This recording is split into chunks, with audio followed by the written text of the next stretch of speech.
everyone, welcome back to the Hollywood Actor's Guide to Surviving the Film and Television Industry. This is your host, Jennifer Lynn Warren, out of Los Angeles, California. Failure is an option for you. Failure is an option. Fear is not. Failure means you actually tried something. So many of you go into an audition and you try to give a performance of what you think the casting director and director wants. If they knew exactly what they wanted, they would either tell you or they would just make an offer to the actor that they know can do it. But they don't precisely know who can play the role, and so the role goes out on breakdowns. And so you have to assume that if you're getting a chance to audition for a role, that there is a creative license that you are allowed to take to make that character live and breathe. And guess what? You are allowed to fail, because we are all going to fail occasionally. But what you're not allowed to do is to be afraid to make choices. You have to boldly just plow ahead, understand all of your acting training, what your super objectives are, what your objectives are, what your beats, your moments, your subtext, your given circumstances. Take all of that, and then you get to make the meal. Some actors will look at, all the bits and pieces of a character, and they might make a dessert out of it. You might make an appetizer and a dinner out of it. Everybody has such different and unique perspectives, and that is what they are begging you to bring into the audition room. And so many of you guys are asking that question. What does the casting director want? And I am telling you, the casting director and the director, they want you in your creativity. They do not want you to be afraid. They want you to be bold. And you're allowed to fail. You're allowed to show them a presentation of the character that, as long as it's justified and the performance is great, can completely not work. That's going to bring them into their office again and again and again. What's not going to bring you back into their office again and again and again is being afraid to make bold choices and being boring and being plain and not understanding the text and the character.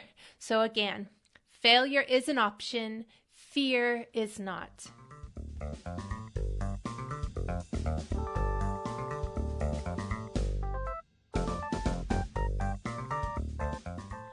We've done resumes on here before, but I also have a lot of new listeners, and so I thought I'd throw a new resume tip at you guys. And that is that you want to make your resume casting director friendly. What does that mean? Well, it can mean a lot of things. One thing it could mean is that some of you have been working a lot in that maybe you're not doing like a lot of TV and film, but you're doing like a lot of theater and student films and industrials and whatnot, which is fantastic. Yes, that's awesome. However, if you are going in for a really big show or network TV, these casting directors have probably been in the business for a long time, so they have worked their way up the way that you are trying to do. And they tend to be a bit older, right? And those of you who are young don't know this, so I'm going to tell you. Those of you who are older understand this. Not all of us see very well, especially after it seems to be like 35, 40. You think your eyesight was bad, and then it just starts to get worse. Trust me, even with reading glasses and things like that, it can be really tiring on our eyes if you guys are just putting as many credits on your resume as possible in a really weird font on a strange colored piece of paper. I want you to make sure if your grandmother or grandfather can easily read it, then you're probably on the right track. If even you have trouble reading it, you are definitely on the wrong track. So don't get fancy with your fonts and like things like that. Just keep it very simple, keep it very clean. Don't make the font, like I will not go less than 12 font. I've had people thank me for going as big as 14. You know, it depends on the resume I'm taking into the audition or wherever I'm going.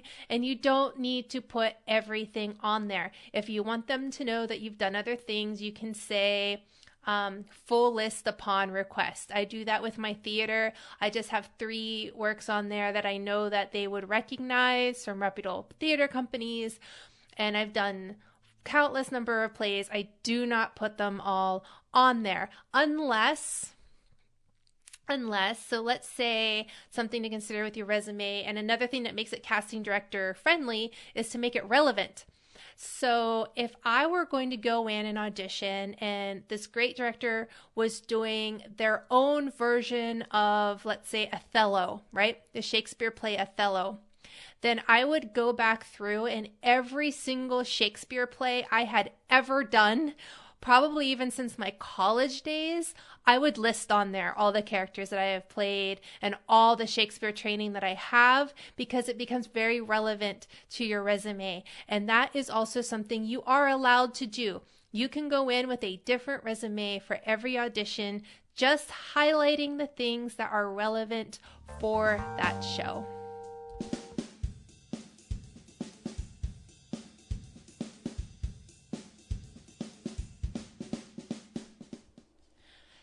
This episode of Hollywood Actors Guide is brought to you by We Audition, weaudition.com. I haven't been able to be a reader on there recently, though. Guys, I made a couple $100 last month just being a reader on there. So crazy, right? And I got to read so many cool pilots that are coming out because a lot of actors were on there auditioning for pilots. So I got to see sides that I wouldn't have been able to see before of really cool up and coming shows. And so We Audition is like a gift to actors from the heavens above.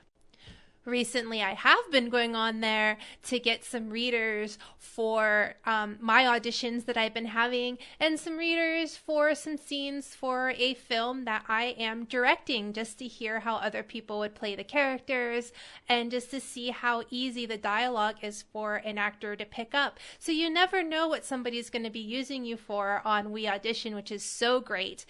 And it's usually $10 a month, but if you use code, I'm so excited, I'm tripping over myself, HAG25, that's HAG25, you get lifetime, you will get 25% off. So you will only pay $7.25. Oh gosh, I hope my math is right on that. That's 25% off of 10, right? Yes, hire me for my artistic ability, not my math skills. That's weaudition.com, promo code HAG25, HAG25.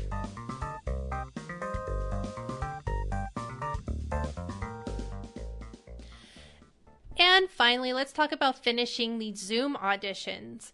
You want to take the lead on finishing the audition. Now this, back in the day when we were in the room, was actually easier to do. You just thank them and leave without waiting to be prompted, and then they can just chase you out the door, wondering where this actor needs to be that's so much better than where they're at now, and they must not be desperate at all, and so they're the perfect actor we could possibly ever dream of for this audition. That kind of is how it happens, right? Because you never want to come off desperate. That's why I always say thank them and leave the room.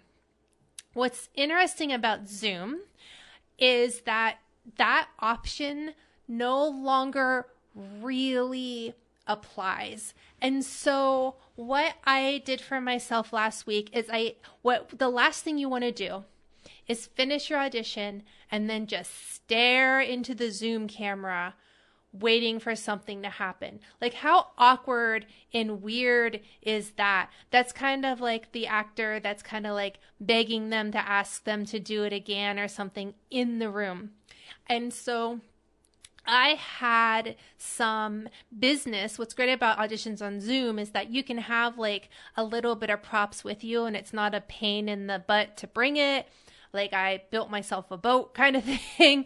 And so what I did, and it was very intentional, is I kind of had almost this barrier between me and my computer. And so I couldn't turn it off right away, but I also wasn't just standing there doing nothing, waiting for approval from casting. So I finished my audition. And then in order for me to like go over there, I still had something to do. So if they wanted me to speak to them, which they did, they had a moment to interject there, and I didn't feel like I was desperately waiting to see their reaction either. You know, I was just acting like a normal human being that had to like do this and that before I could walk over the computer to leave the meeting, right? Which is the new way of leaving the room. So something to consider if you have these Zoom meetings is to figure out a way that you're not just standing there looking weird at the end of your Zoom audition. I don't have all of the answers for that yet. But if I come up with some more clever ways, or if you guys have some clever things to not just stand there awkwardly, let me know. And that's it. That's all I have for you guys today. If you have any questions, you can reach me at hollywoodactorsguide@gmail.com. If I do not write you back, I do apologize. I am quite busy at the moment with a project I cannot yet talk about. So if I seem MIA, it's not you, it's me. So that's all. Break a leg out there, and remember, you are not alone.